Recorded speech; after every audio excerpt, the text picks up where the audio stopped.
Cultiver Molikanu Aousake Waulembe Oni. Le sang du Christ. Ça blé boulingue. Ça blé. Ça blé boulingue. Ça blé. Ça blé boulingue. Ça blé. Et si. Et c'est. Ça blé boulingue. Ça blé. Frère Olivier. Ça blé boulingue. Ça blé. Oya swaku aflebla nyamani akusi oya swaku aklobla poulet piqué à toi mais Ano Jaguar poisson braisé à toi mais Michel Bacous Papalie à toi mais Dike Kalos Iwarema à toi mais Ikusuma Isoblalie Oklowo Iwa Onyon Olika Otan Yemowa Isoblalienga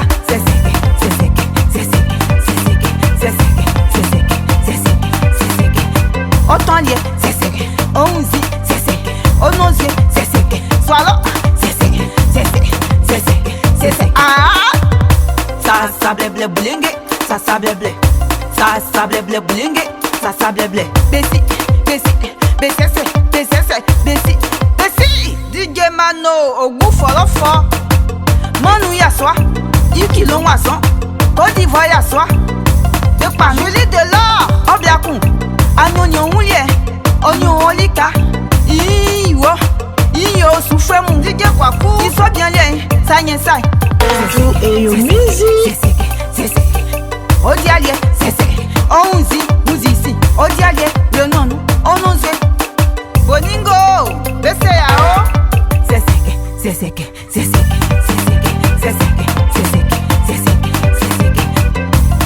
Ça blé boulingue, ça blé. Ça blé boulingue, ça blé. Capitaine DJ. C'est sec.